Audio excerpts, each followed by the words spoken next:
Hello, everyone, and welcome to American Scousers Premier League panel show, Match Week 11. And I mean, we have no room left for squares and rectangles on the screen. We got a full panel going over here. So, a lot to talk to. We have Sully for Newcastle, Jake for Tottenham, Alex for Fulham, Alan for Arsenal, and Shay for Villa. And I am obviously here for Liverpool. A lot to get to, so we'll skip all the usual pleasantries and get straight into the action. So let's go in order, right? And then we'll start with licking our wounds over here with like Alex and Shay and stuff. And then I'll grab the salt and start rubbing that salt on Arteta's wounds. Okay. Fulham 0, United 1 in the last breath. How painful was that, Alex? Yeah, I mean, this one will be quick. It sucks. I mean, what are you going to do? Fulham played United 3 times last year, and this happened in all 3 of them. One of them, Garnacho got a late winner. One of them, Fulham were up 1-0, and Mitro misses a penalty to make it 2, and they lose 3-1, I believe it was that match. And the other was the implosion at Old Trafford. So this is the 4th in a row where Fulham should come away with something and don't. So at this point, it is what it is. I mean, not ideal, but you move on. I think Fulham season is not going to.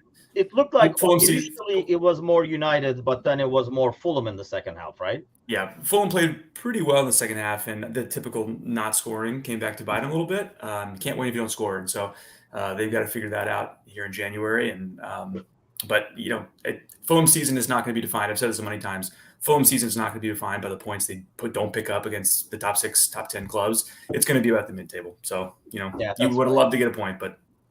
I know I was definitely rooting for you guys. I'm quite disappointed when I saw that. Brentford 3, West Ham 2, City pummels Bournemouth. Sheffield comes back, I think, if I remember right, to beat Wolves, and I was kind of big on that part of the ordeal. Burnley 0, Crystal Palace 2. Burnley is making a great case for getting relegated. I think this was your upset call last week.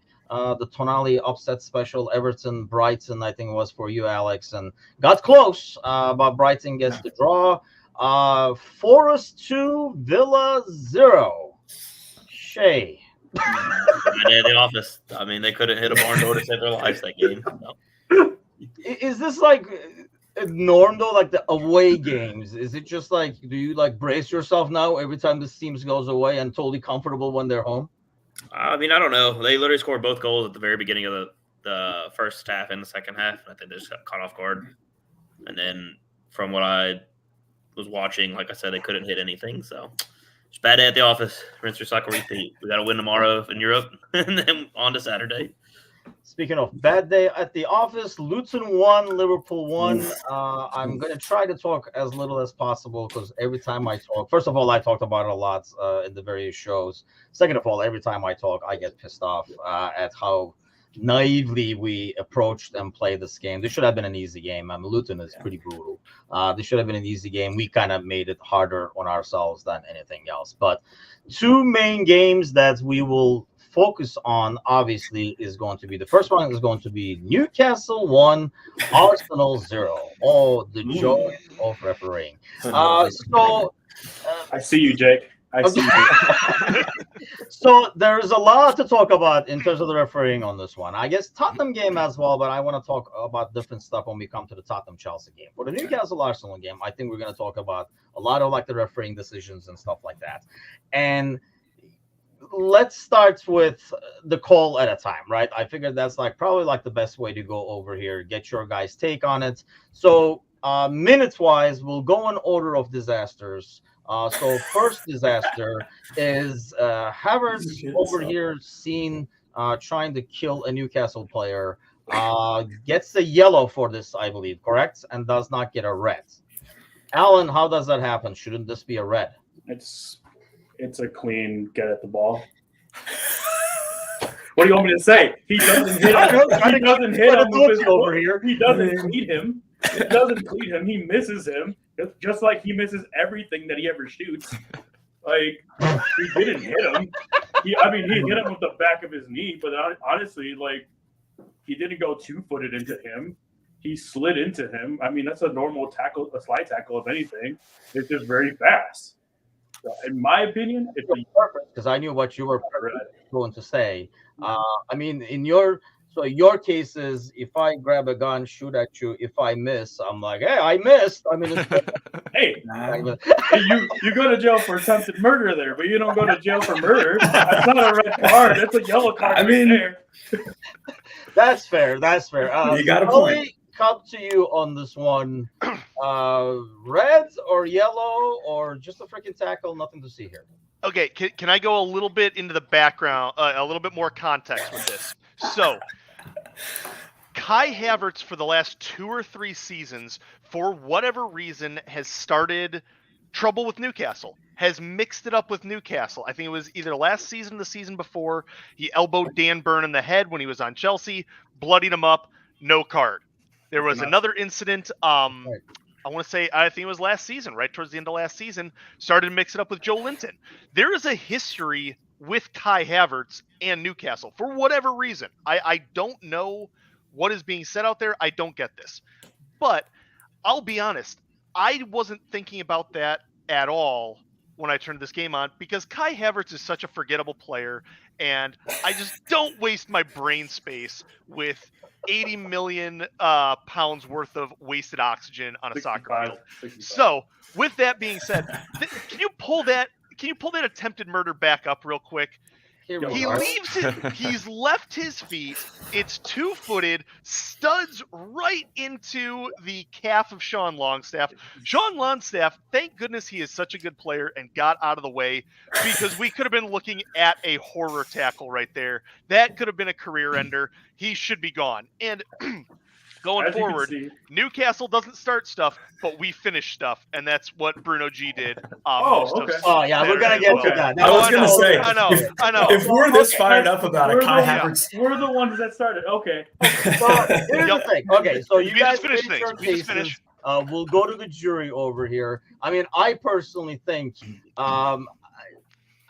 being able to get out of the way should not excuse the guy going in there. So the guy with the gun should still be guilty just because I ducked and you missed. You shouldn't be able to get away with it. But that's me. Let's go to the jury over here. Let's go around real quick. Jake, yellow or red? Can I say orange? Is that out of the question? So Spursy, but no. I think it's one of the ones where it depends on what ref you have that day. I think it could be a yellow or a red. It's similar to Kane's tackle on Andy Robertson last year or 2 years ago that a lot of people wanted a red card. He only got a yellow because it was studs up, but Robertson got out of the way, so it wasn't as dangerous per se. So I think it's a similar situation, and I don't have a problem if you gave it a yellow and then it goes to VAR and they don't say anything. Sure. If they gave it red, it goes to VAR and they don't say anything. I like it. So sticking with the yellow on the field, I think was the right call. Shay, yellow or red? I'll go yellow. Same with Jake. Like I said, they can review it now. We have VAR for that reason. He did get out of the way, which was smart on his play. If he would have got taken down, then they would have probably given him the straight red for it. So, Alex, are we throwing him in prison or what are we doing with this guy?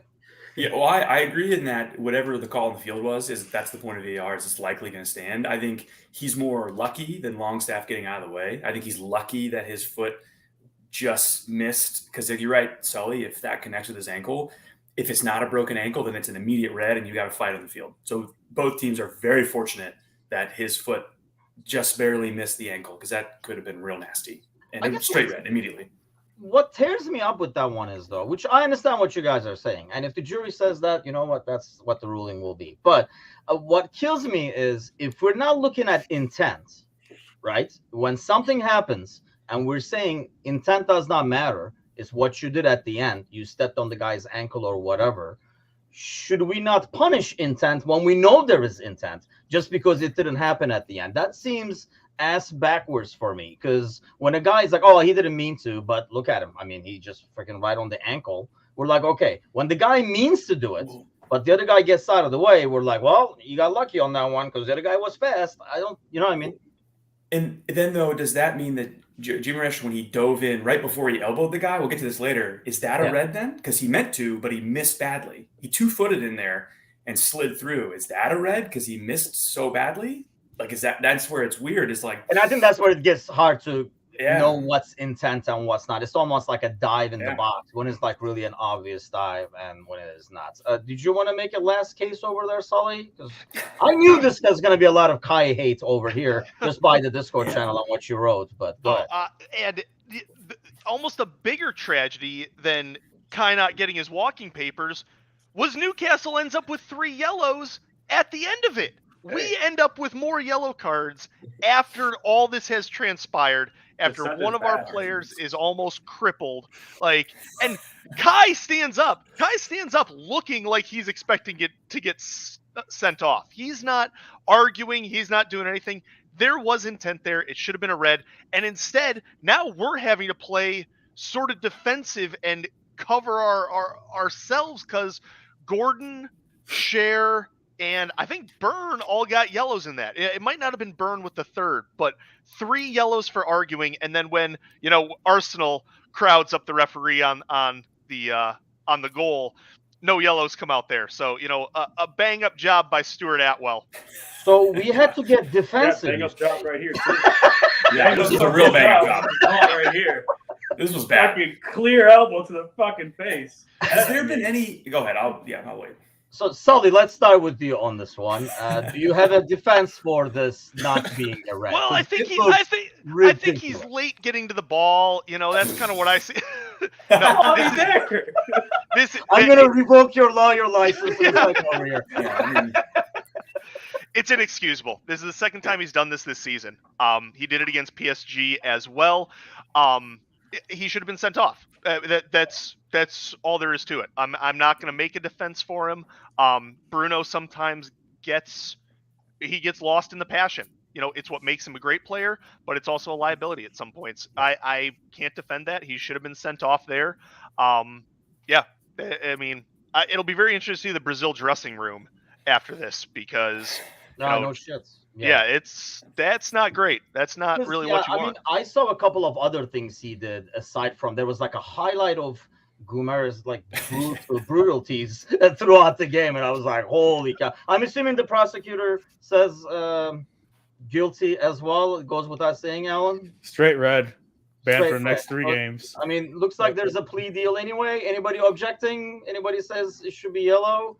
Yeah, I mean, how he got away with that is just freaking ridiculous. I mean, let me get this out of the way too. I kind of mentioned on the morning show today, I kind of like despise how NBC kind of like edits the games to their liking and eliminates certain things.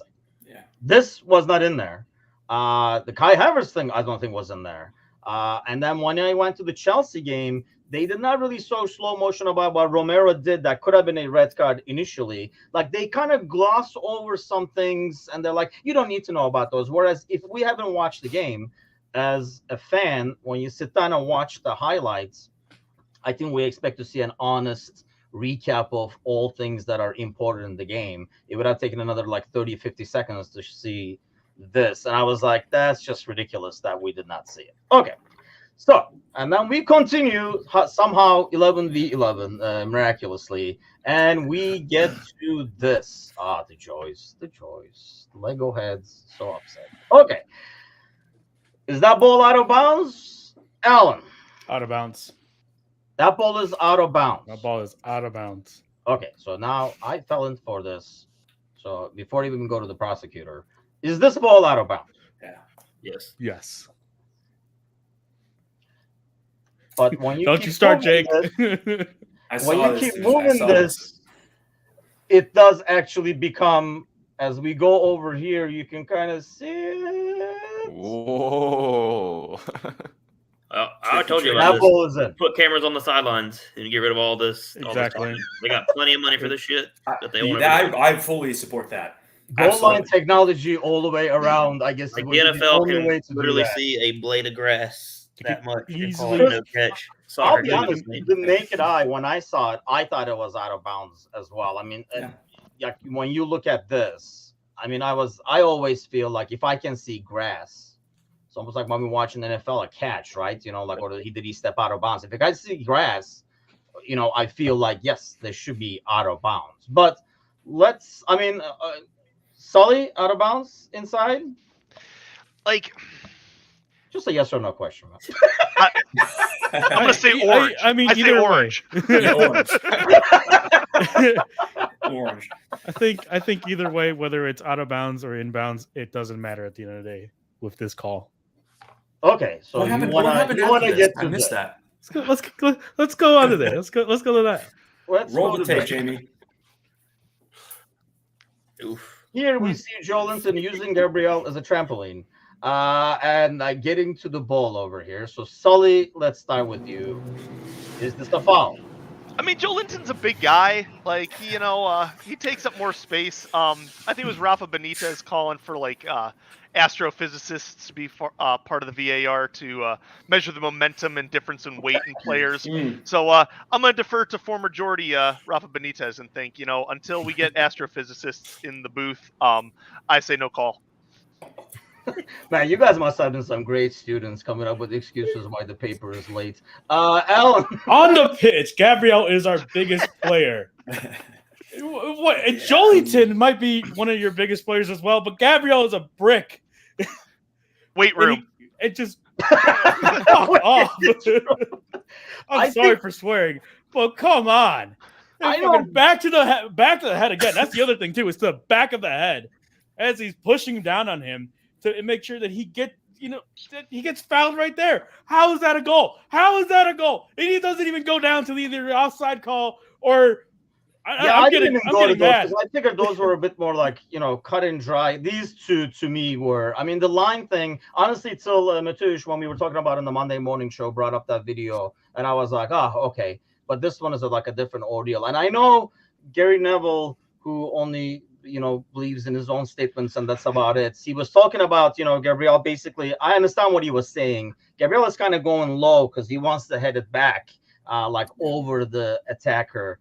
But I mean, Jake. Yeah. He's doing like push-ups with Gabriel's head. Yeah. Chiropractor.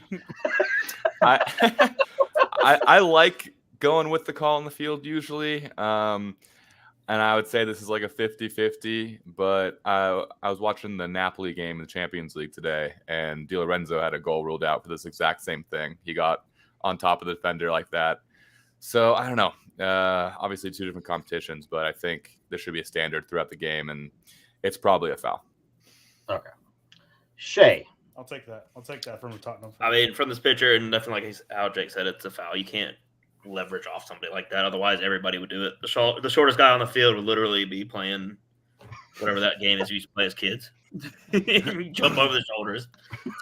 Well, two big lads, like I said, they are two big guys, but I mean, you can't basically try to give them a spine readjustment while you're trying to go for a header. So should have been a foul. Alex? Yeah, I don't disagree. I think this is one of the things that these type of plays happen off every corner, and every ball that's lumped into the box is like this kind of contact happens. I think the difference is, let's say in football, you don't get a holding call if you keep your arms inside the pads, right? And so if you can hold all day, but if your arms are in the numbers, like you're not going to get flagged for holding. And that's what I think the bad thing here is that he did extend those arms all the way out. Yeah. And so if you're going to do this kind of stuff with contact, you got to get smart at it. And you see defensive backs grab and hold and, push and shove. But as long as you don't extend the arms, and that's where I'm shocked they didn't pull this back, because his arms were fully extended. If he had just given him a little shove, there's no way it gets called. But the full extension, I'm shocked. I will say real quick that if he was just directly behind him and not jumping up on top of him and just gave him a little like elbow shove, I wouldn't have been upset. It would have been. You would have. I would have been upset. But I would have been upset that we actually, conceded a goal there. But I'm upset that this wasn't called. So I do love seeing Raya flailing at the ball, though. Like, I do love seeing that. As a Fulham fan, I love that. Don't get me started on Raya right now. Well, man, he's your number one now. You got bench Ramsdale for him. Yeah, I didn't know the angles this would go, but yeah, I mean, I think that's the issue, right? He looks like he's literally getting leverage off of that, even if he's not, but he is.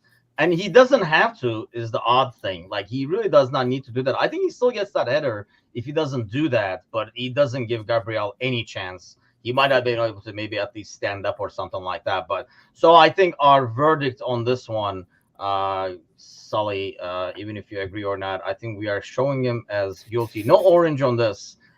He's guilty, and it is a foul.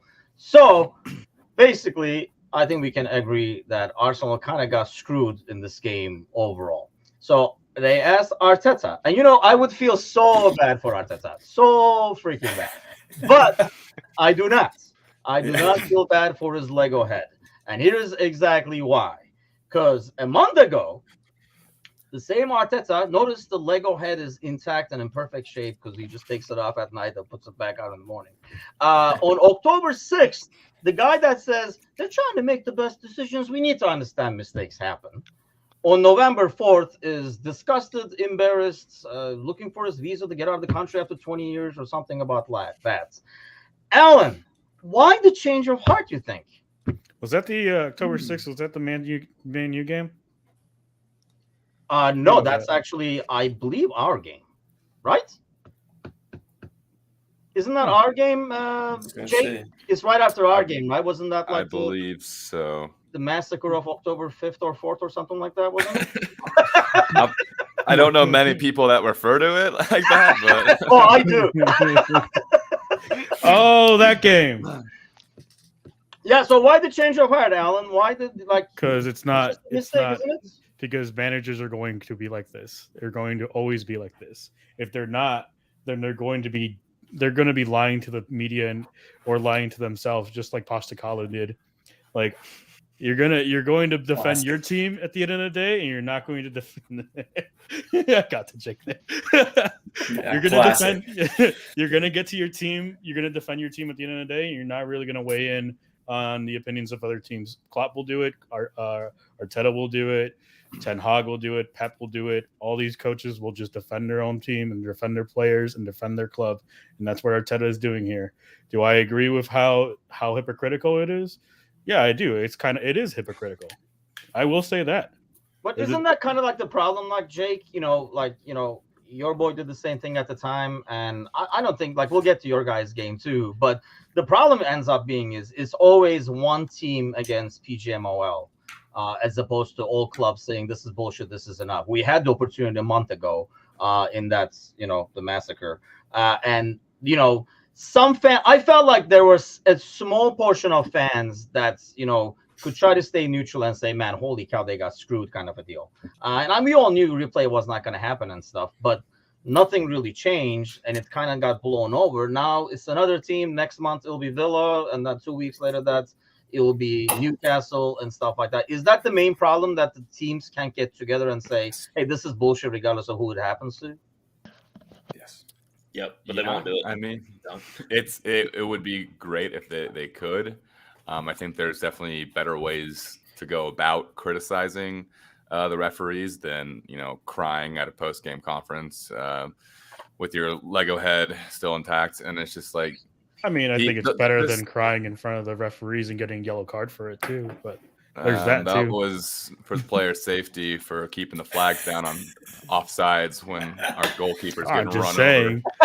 Over. One coach got a yellow card. I feel like when it's post-match, do they get kind of a break? Because I don't know. If you ask me, certain things after a game, my approach is a lot better not different than what it will be in 6 hours. Is that kind of? I mean, they know, and the press knows, right? They're going to get that reaction from Arteta. But the statement from Arsenal got a lot of criticism, Alex, because they came out and kind of called it out. I have absolutely zero problem with it in terms of what they said. Like I say, my problem is with the timing for it. But what do you say about, Arteta's reaction and the Arsenal statement reaction? I mean, the whole thing is a little silly because, and not just Arsenal and not just Arteta. I mean, yes, they play into the silliness of it. But the whole thing is silly because, like you said, Fulham have been screwed by this twice, and I could count more times in the past. Each of us can recite a few times that this has happened, this type of thing where it has ruined the match. And even when it happens in your favor, you come away from it like, God, this sucks. Instead of talking about, wow, what a big win for Newcastle, and what a big 3 points, it's not going to get replayed. It's not none of that's ever going to happen. Instead of that, we're all like, man, what a shit show that was. And so that's the annoying factor to me, is that instead of teams actually doing something about it and figuring this shit out, they're just kind of releasing these one-off statements. And PJ Mall is going to read that and go, okay, what is Arsenal going to do about it? What are they going to do about it? Nothing. What is Spurs going to do about it? Nothing. What is Liverpool? Nothing. Until they all get together and figure something out. Individual clubs, there's nothing they're going to do about it. They're just going to keep complaining about it. Yeah, and Brian says every supporter should stand up and as an aptitude. And will that ever happen, though, you think, Shay? Or basically, PJ Mall is kind of taking advantage of the fact that we are fans and we are going to be biased. We're not going to call things out on, like, go with orange and stuff. Are they just taking advantage of that and kind of getting away with it? Maybe not take advantage is the right word, but getting away with murder. Because they take advantage of it. They know, because they know that the fans are always going to get, both sides are always going to be very, foam at the mouth and stuff. I mean, I just saw, what was a referee that just got demoted to the championship, absolutely had a shit game, and now he's getting promoted back. Yep. Like, yeah, they're like, yeah. The biggest game of the Biggest game of the year. Yeah, we're just like, don't worry about that. He sucks.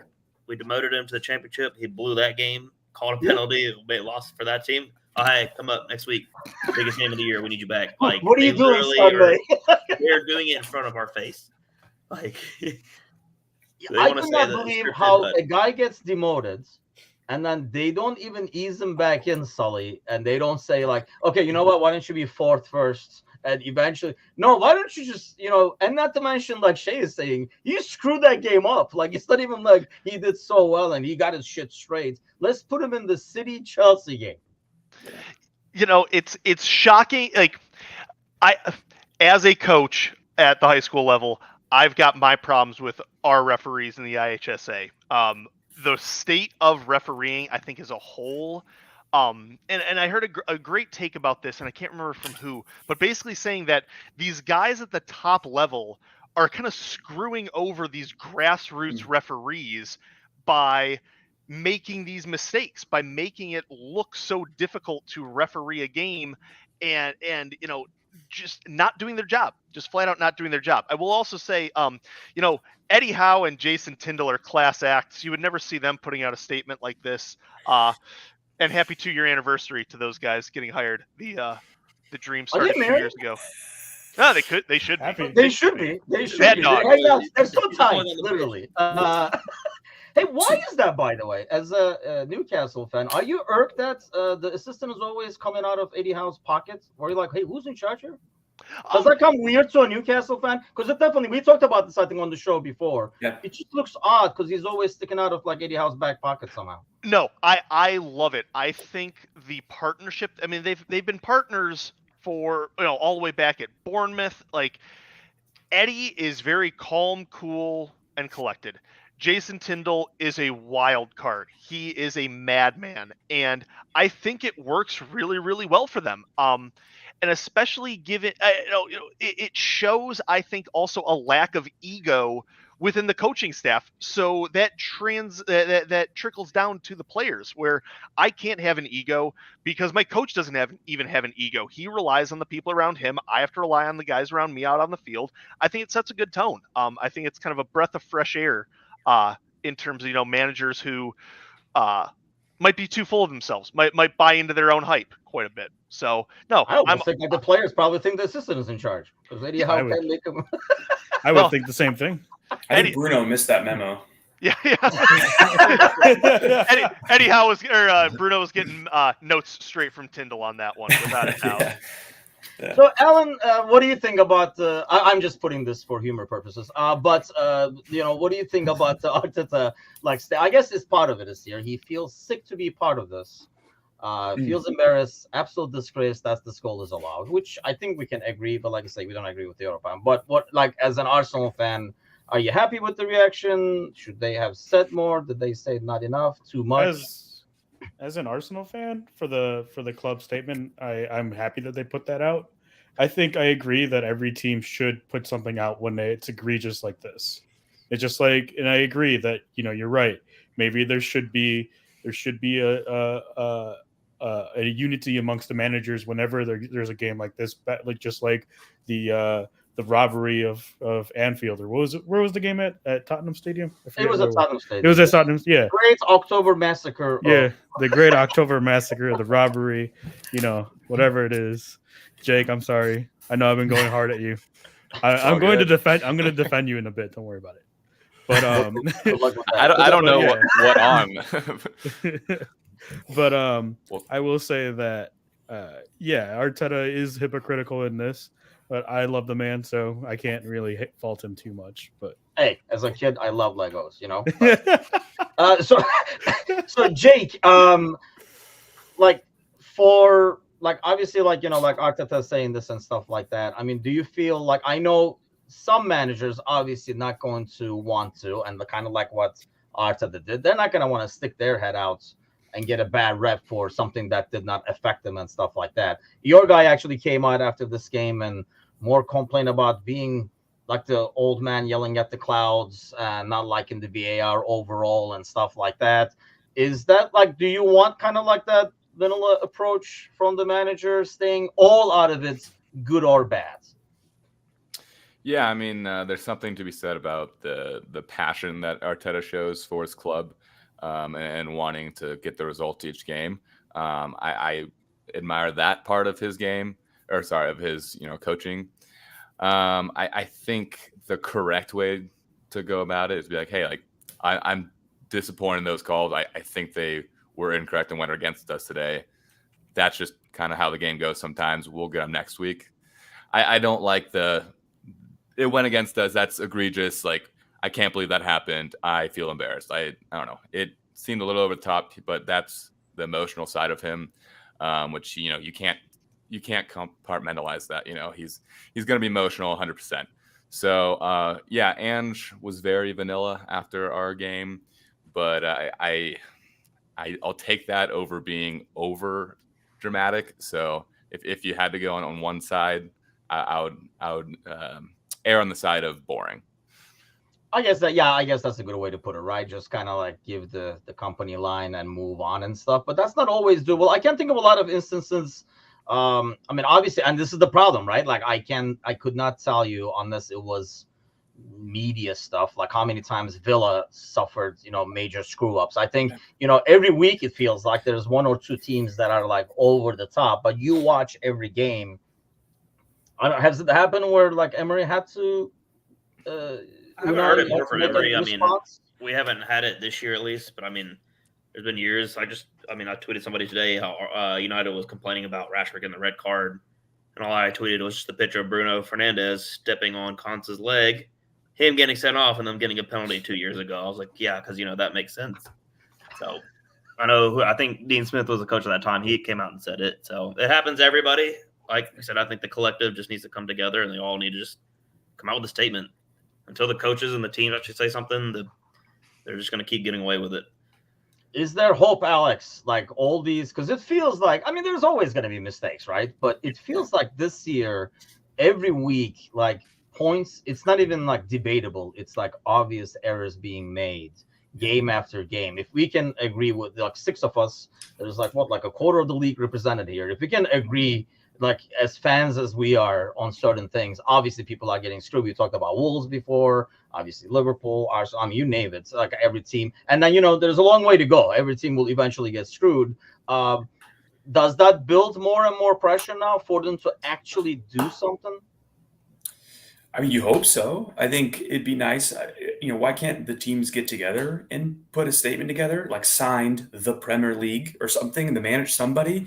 I think that carries a lot more weight than a one-off statement from Marco Silva or Arteta or Fulham or whoever else. Like, it just putting a statement together. I think it'll have to change. I think there's too much money on the line for it not to. If you're at the end of the year, you look back and it doesn't really quite work like this because you play 38 times. But if someone finishes a point below or a goal difference below, and you can point to like, wow, remember that time that Liverpool got screwed out of a point there? And again, it doesn't work like that because you play 38 times. Like, it's not a full excuse, but it's going to come down to that. And someone's going to threaten to sue somebody, or who knows? So like, there's too much money on the line for them not to get this fixed. And what that looks like, who knows? But they have to fix it.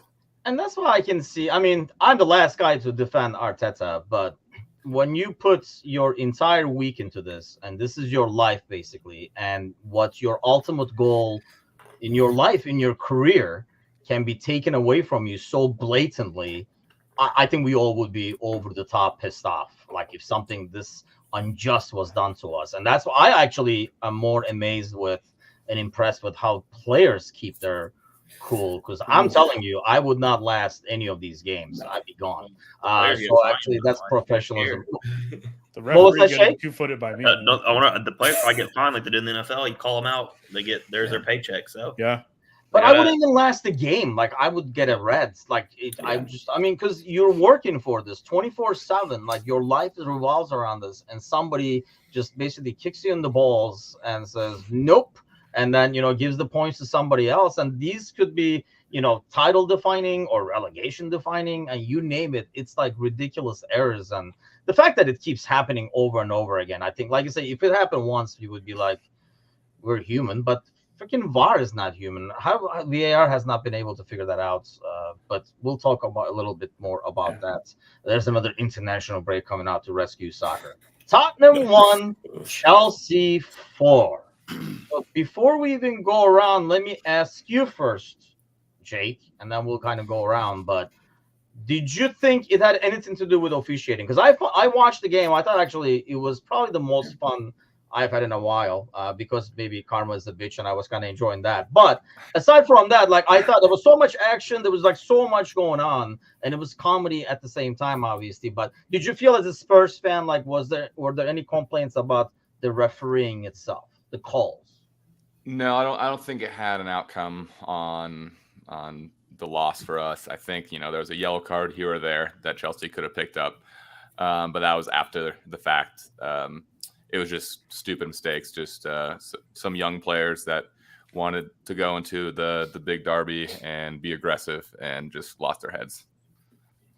That's fair. I thought so too. That's why I wanted to see your take though, because when I watched, I was like, well, that's a red, but that's an obvious second yellow. Like it looked clear cut, and obviously the goals and VAR. So Sully, I don't know if you got to watch the game, but obviously a lot of like crazy calls and stuff. The biggest complaint probably was the fact that we had to go to VAR so many times. But at the end of the day, regardless of how long it takes, I'm personally perfectly fine because I feel like they got the calls right. Would you rather still have VAR go fast and not interrupt the game? Oh, you're on mute, I think. Sully, you're muted. Sorry, my bad. Oh, There was some statistic where that the first half lasted, what was it, 59 minutes, 60 minutes, and the ball was in play for something like 21 to 23 minutes of that whole time. I think that's inexcusable. Now, the flip side of that, though, it almost doesn't get any better than that game. That game, it was like somebody injected biker crank into that game. Like that game was just off the rails. Every aspect of it was insane. And if you were a neutral, wow, I'm tuning into the Premier League every weekend from here on out. That was a game for the neutrals. It was ugly, but it had a little bit of everything for sure. But you got to trim down those VAR checks. I mean, some things you just got to go with your gut on. And I almost wonder if they were being too cautious after the Newcastle game the day before. I wonder if they were sort of overcorrecting on that a little bit. why would they even do that? I thought we just covered that. Shay, Shay, what do you think? I mean, here's another thing, by the way. I just thought about this, but I want to ask you this too. Do you guys think it comes more natural to us because we have to suffer through 85 commercials in any American sports we watch over here? So the game's taking long. We're like, so what? It's another commercial break kind of a thing. Is it maybe comes easier to us compared to, I mean, I don't know if I would feel the same way when I was back home as opposed to now. I would say folks back in England probably did not like that because, like I said, they're not used to all these commercials. Hell, we get a commercial every 30 seconds. Like I was just at the Ole Miss Texas A&M game, and literally you see the guy in the red hat come out. All right, 5-minute break. I was like, for what? They literally played one. They ran the ball 2 yards, and we had to wait 10 minutes. So. When they do the touchdown kickoff or touchdown commercial, kickoff commercial back, mind-boggling. Like, I don't think the European mind can understand this. They're finally getting to experience the NFL matches, so like it's hilarious. I'm sure they're probably all pissed off. But yeah, the 12 minutes was crazy. And like I said, they probably were trying to take effect for VAR. But like I've always hammered this point on to the day we stopped the show. Do it in a centralized location. The fact that the NFL can do this shit in New York and England cannot do this, just have a room set up, it would be so much easier. Like, it's mind-boggling to me that they cannot do that. And that would have just sped it up. Because like you said, they went in there trying to get the calls correct. Cool. You already have people watching the game 24/7. You don't need to sit there and watch it for 45 seconds and then add a 3-minute extra time because 12 was ridiculous. I mean, they ended up getting 2 of Spurs players hurt because they kept going. Like they needed that extra break.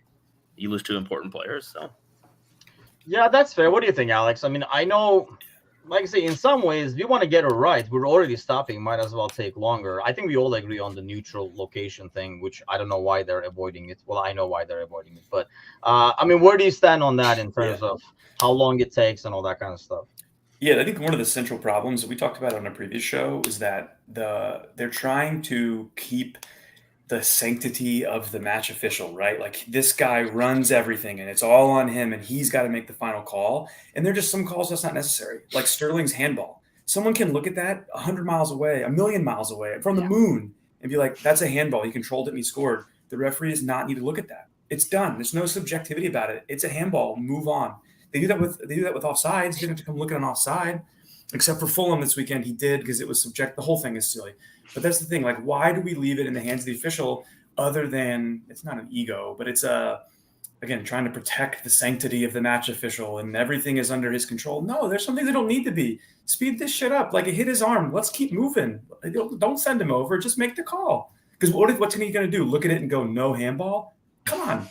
Yeah, and actually, we come to a point where whenever they call him, as a fan now, when they call them, you're like, okay, we got it. Like, even if it was not a pen, we got the pen. You know, you already know it's being reversed, and that's why it's called. Yeah, that's a good point, actually. Yeah, just that would cut it in half. Just probably. do it. Now he has to jog all the way from the box all the way over there and put his headset on and get put on the couch, open up the lazy boy. And then dramatically, with VAR. As far as like the game is concerned, I think there's one thing that I would disagree with everyone on the red card on Romero. I thought that was too harsh. I think he got the ball cleanly, and then all of a sudden he just ended up hitting, cleating the player in the ankle, which, I mean, it is dangerous, but I think it's just a little bit rough when he actually got the ball at first. That's my only thing that I would disagree with on the calls. Going forward, I agree that the length of all these VAR checks in that game ruined the game, in my opinion. I mean, there was a lot of action, but it just slowed down the game. And like Shay said, it led to 2 Spurs players getting injured, especially, it sucks to see someone like Madison go down. I don't know. Jake, do you know how long he's out for? Madison, it's still being evaluated. Could be nothing. I'm more worried about Van de Ven. That's the big one. Okay. Yeah, he went down. I didn't see it, so. Yeah, he went down like it's gonna be a while. It wasn't like, I'm feeling something. He went down like it's all the way gone. And either way, like, I hate to see that when really good players get knocked out, whether they're my rivals or not. That's not good for the game at the end of the day. What if it is Bruno Fernandes? Oh, he can get hurt. I hate that guy. Bruno Fernandes. You got us. You got us, Timothy. You got us. And then I got one more point as far as VAR is concerned. I I forgot who said this. It was a pundit, but they said something along the lines that if we shorten VAR to an enforced 2-minute limit, if they don't get it figured out within the 2 minutes, then the call that was made stands. That's it. And I think that would actually expedite the process. That would actually make sure that the call is made correctly. And if they can't figure it out, they can't figure it out. Brian says, well, I think Bruno himself probably agrees on Bruno. Is my guess. It's like, if it's me, I think it's fair. But so here's the thing, though. I understand that point about the 2 minutes. Sully, what do you think? Because, I mean, here's the thing. That can go 2 ways. Obviously, the thought behind that is, if it's not that obvious, we should go with whatever it's called. But I'm assuming it's probably we want to do it. I mean, in that Newcastle game, they looked at 4 different things: a handball, offside, blah, blah, blah. So obviously it's going to take long. Where are you at with that? As long as it takes, or just? Yeah, no, I think it needs to be almost a combination of things or a progression of things. Put the 2 minutes in, see what happens there. I do think this needs to be taken out of the match officials' hands sometimes. One of the best sports, not just the NFL doing it in New York, but the NHL doing it, I believe, in Toronto. They're great with this sort of thing. And, as like the sanctity of the match official, I think is gone now. That's not a thing anymore. We're not watching this sport as fans to see a referee. We're watching this to see soccer played at the highest level. We're watching the beautiful game. We want to see the best possible product out on the field, and this is harming that product, And with this being a global game now, with the trillions of dollars that are being spent around the world on soccer, you have to do better. You have to do better. Tennis, we can see a ball this big hit this much of a line. And we have been able to do that for like years. Like, how is this not? And we all clap. Yeah.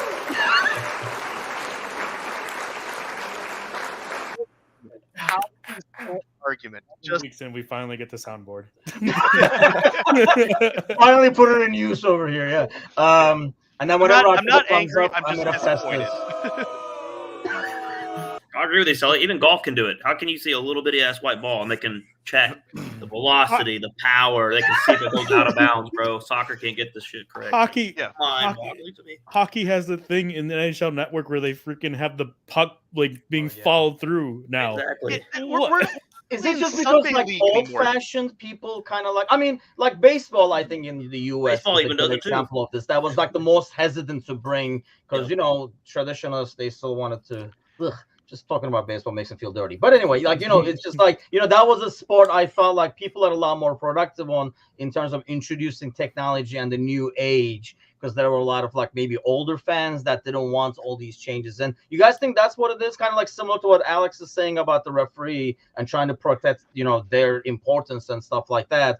In the same way, we're like, well, we don't want all these changes. The beautiful game is I beautiful. don't think it even changes. It's a microchip. They already have it all in the balls. You can literally see how like literally when Holland hits the strike, he hit it at 50 miles an hour. Like, bro, put an invisible line on top of the white line. It's not that difficult. It really isn't.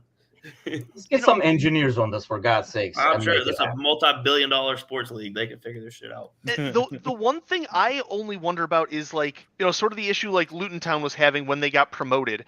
All the renovations they had to make to their field, all that sort of thing. How do you make this equitable across the board with every single pitch being able to do this? I think soccer, because of its size, makes it a little bit more difficult, but it still shouldn't be this difficult.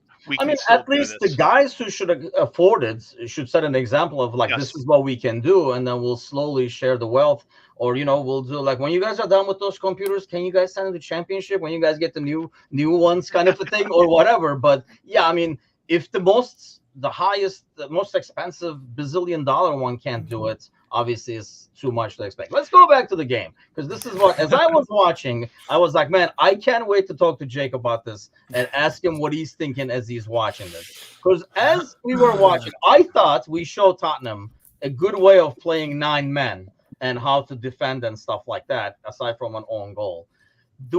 I played against 12-year-olds. I was saying this before when on FIFA, who press the offside button all the time. And then, that shit doesn't work. It works once. Once I know you're going to press that button all the time, I'm going to easily beat it. Mind you, I play this game better than Chelsea does. But as a Tottenham fan, are you looking at that and be like, what the hell are we doing? Yeah. As soon as we went down to 9 men and I saw that offside trap, and we're playing that high line, like almost to halfway. And our center backs are not, in fact, Romero and Van de Ven, but Eric Dyer and Pierre-Emile Højbjerg. I was like, I don't know how I feel about this. Feels like we might be playing with fire here. And sure enough, it did not go well. They had about 12 through balls through the line. 8 of them maybe were offside, but still they had enough chances where we put ourselves at risk, and we just don't have the pacey people back there to do it. I respect it. I think good for Postecoglou with sticking with his guns and doing the high line still, even though you have players that physically can't do it. But at the same time, it's like, could we have sat in the box for 35 minutes and maybe gotten a draw? Sure, I think it was probably like a 10% chance that happens. As soon as you put that line up, it's 1% chance that happens. So, it was risky. I mean, I think we created those 3 chances near the end of the game that we almost tied it at when it was at 2-1 at the time. So I don't think we create those chances and get those fouls up the pitch that led to the free kicks if we're playing in our own box, low block. So I don't disagree with Postecoglou because I know that he's going to want to keep doing that in the future games, even with these backup center backs. So why not have them practice right away? But another tactician will be like, hey, guys, you could probably get points here if you just stayed in your box. Preach, because that's what I was saying. I'm like, why are they doing? I mean, it was a matter of time. I don't know what's worse, Alex. I mean, I know you don't like Chelsea, but what's worse? Spurs like doing that, knowing it's gonna fail, or Chelsea taking 20 minutes to figure out how to beat a line of people standing in a line over there. This is the funniest part about this is it shows the sheer contempt and lack of respect for Chelsea and an acknowledgement of how dire and shit that team is. That Postecoglou was like, you know what? Fuck it, we ride. We're going to put everybody at the halfway line, and we're going to get after it. And it almost worked. If Dyer wasn't offside, it almost because I think if I was talking to my brother, if they had gotten that second goal, because I think it was Dyer and there's another chance. If they had gotten that second goal, I think maybe then they drop down into a low block and just say, we're going to get the point. But the fact that they were like, you know what, we can get something from this. Let's get after it. And it almost worked. The lack of respect for Chelsea in a good way because they are shit, but like the lack of respect for them, it was unbelievable. I loved it. It was fantastic. Chelsea had speed on the pitch, Alan. Like they put Mudryk, who looks brutal, by the way. Like it doesn't matter if it was bought for $1 million, he just looks so bad and so lost and so confused. But they could have. It looked like they could literally kick it in front of them and run and score. But Chelsea somehow could not figure that out. But where do you stand on this? Like, I know what Jake is saying, and I understand that. Like, you got to stick to your principles. You build from the back. You might make a mistake, but we're gonna do this. This is how we do it. But it just felt like it was like a suicide mission, and at that point, it didn't make sense to me. But what did you think as you're watching they were like holding hands along like the halfway line over there? That was crazy. But I will say I agree with Jake. Honestly.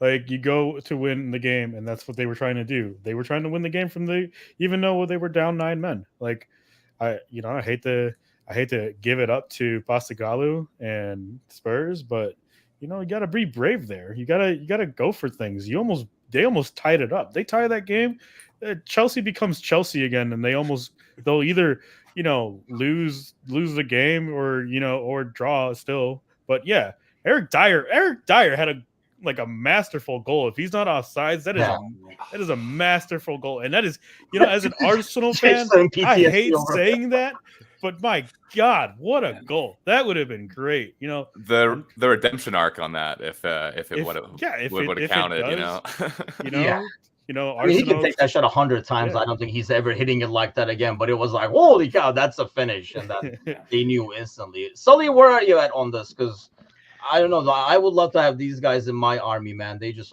obey all orders. Yeah, gutsy performance by Tottenham. It does suck that Van de Ven's going to be out for the foreseeable future. Like, I walked away from this game having more respect from Tottenham and less respect for Chelsea, and Chelsea won the game 4-1. Yeah. Like, I have never seen a player get a hat trick like Nicholas Jackson and think that guy should be playing in the championship. Like, I truly didn't know what to make of that game. Like, it was mind blowing. It was everything that is wrong with Chelsea on full display, and they won. Like that. Yeah, it was a terrible performance by them.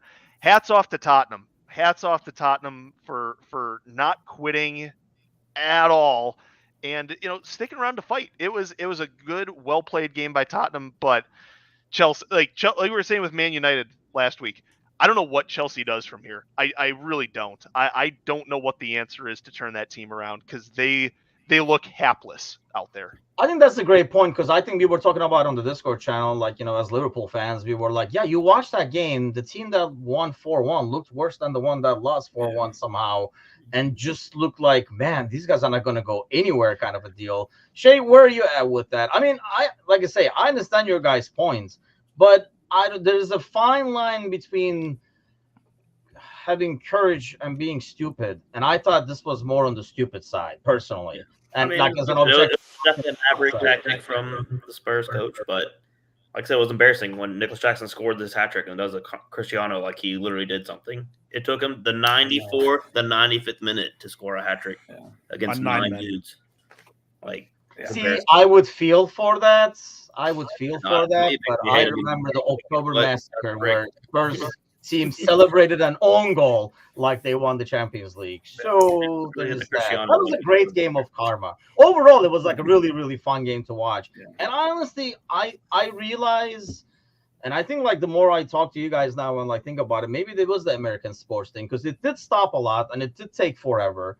But I mean, I thought that was probably one of the most entertaining games I watched in quite some time. I'm so glad that you guys enjoyed watching that. It was not fun for me. oh no, there's multiple reasons why I enjoy the shit out of that. Yeah.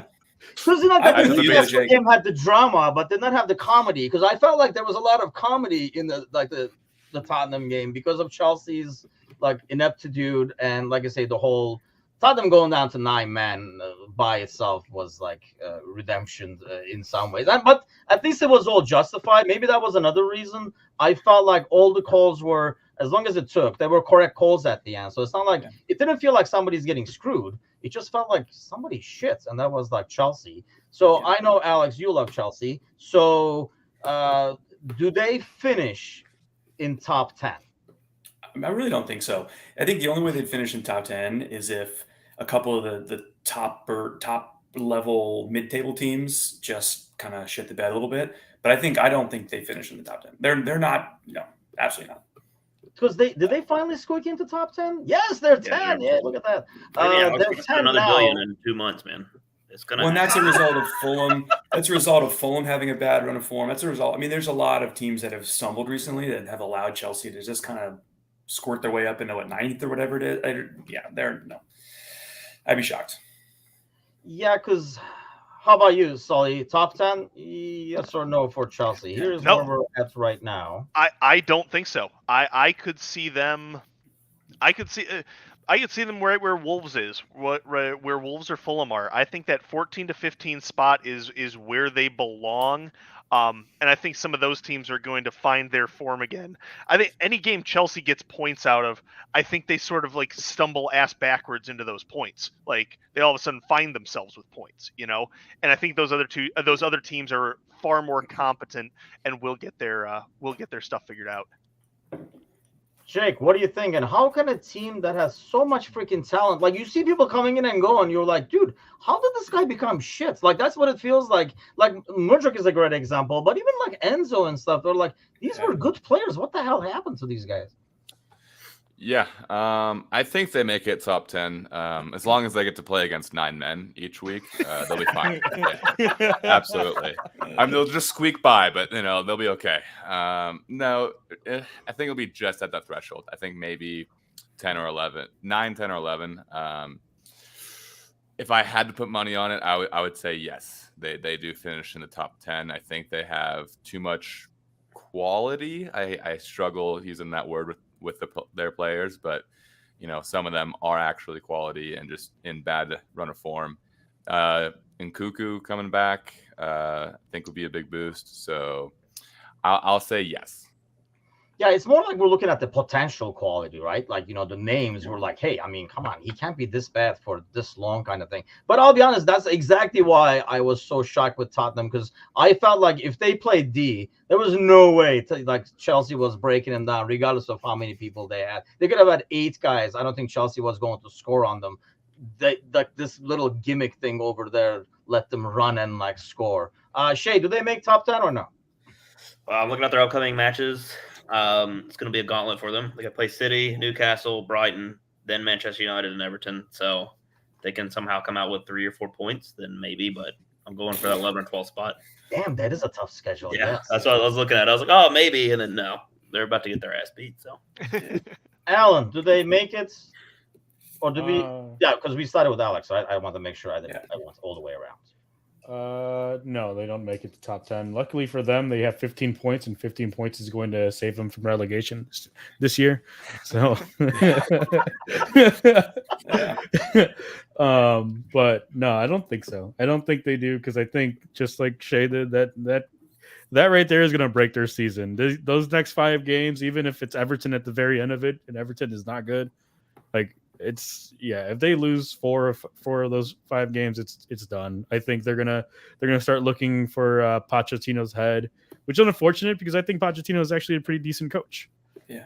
And Honestly, I thought so before this year, because I really don't see any improvement in that team. I really thought so. I mean, I really like. He's one of those guys. I think we were talking about with like Jake way back, when we were on the show, and he's a likable dude, even when he's like an opponent coach. He doesn't have a Lego head, and like the way he carries himself, the way he talks, it's a guy that I actually liked, and I thought actually Chelsea to be like 4 or 5 based on Pochettino kind of cleaning things up, but not so much so far. Okay, well, we mentioned that one. Wolves, Tottenham. Jake, what happens there? Both teams score, and it's a draw. I think, that's some worry, right? I mean, that's one thing I guess I worry about with Spurs. If he's going to be really persistent with how you guys play, and that kid's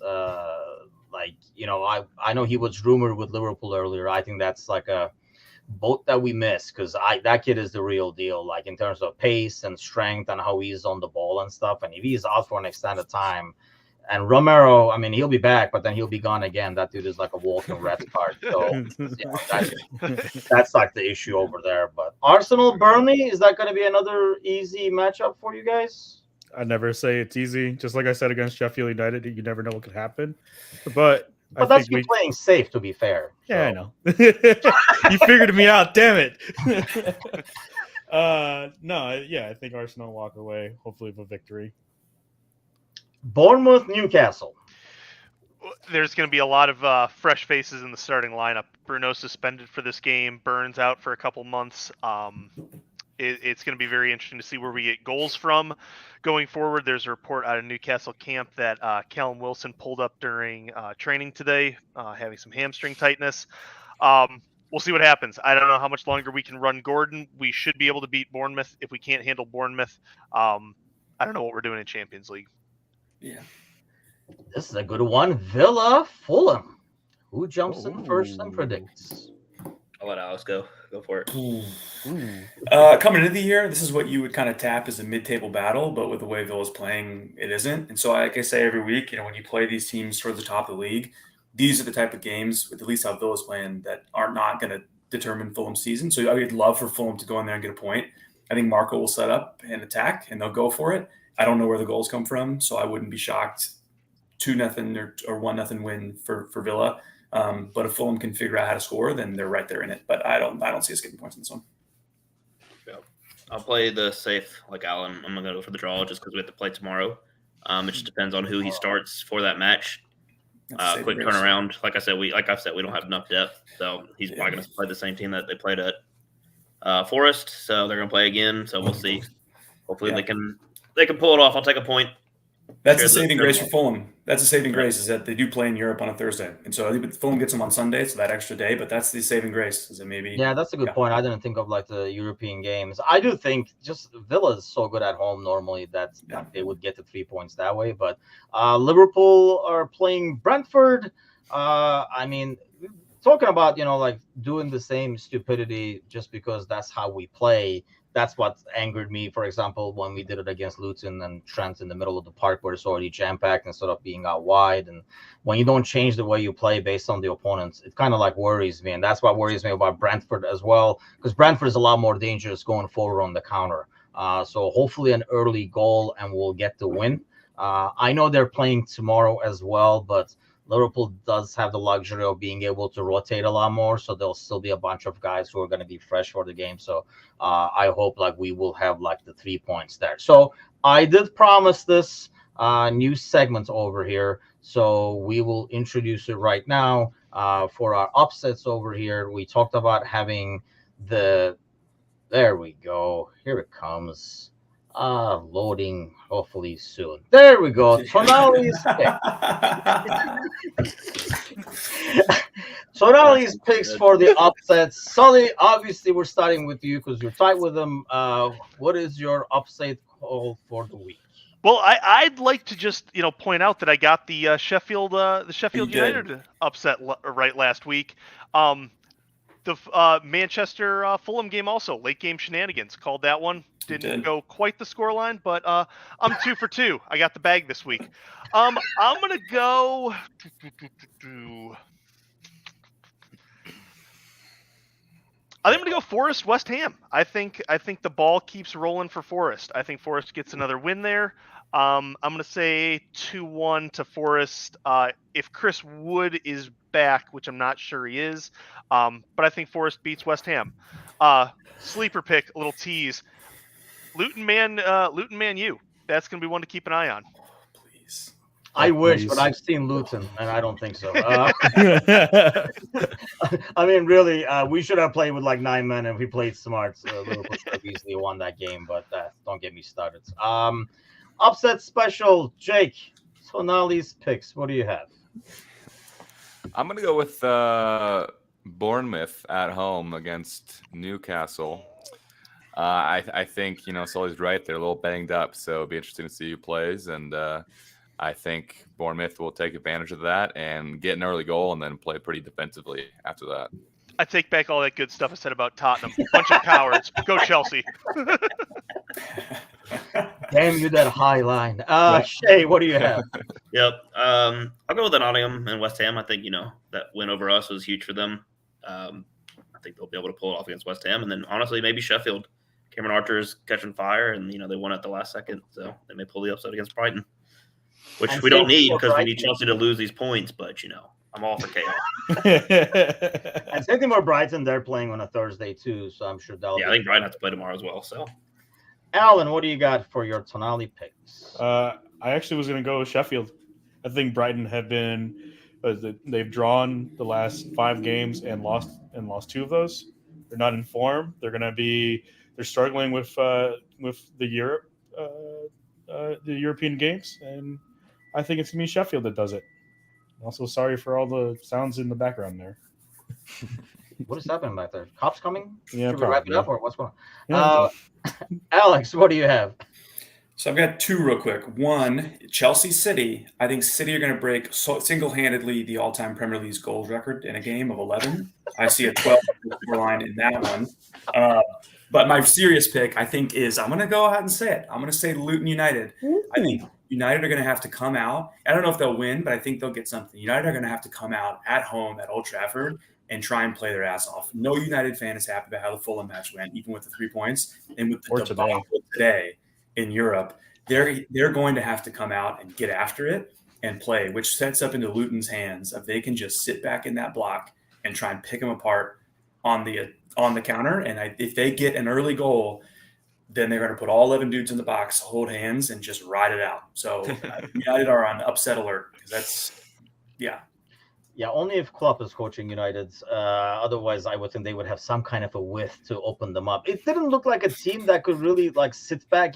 I mean, they can sit back. They just don't have any threat going forward, it felt like. But then again, they don't have Van Dijk. They have Maguire, so anything is possible, I guess. I would love to see that, but I don't. Mine is, yes, sorry, Sully, but I think I'm going with Bournemouth as well. And I don't know if it is an upset just because they're going to play a tired. And is it fair to say kind of slightly demoralized Newcastle because of Champions League? I really don't think so. I think morale is still pretty high. Like I said last week, I think our goal is still stay top 4. But these injuries are killing us. It's bad. It's really bad. I think Eddie's got Bournemouth's number though. I think Eddie will handle Bournemouth, but I would Does say he just morale work is there? Like he has the phone number, or yes, yeah, No, Tando has that. yeah, he has it exactly. on speed dial there? Yeah. No, I think morale is still pretty high. Again, this is uncharted territory for us. We just want a team that's going to keep fighting, a team that's going to make Newcastle proud, that's going to give it their all every single game, and they've been doing that for better or for worse. So, yeah, I think morale will still be high. If we don't get 3 points this weekend, I think we could be looking at a little bit of a dip.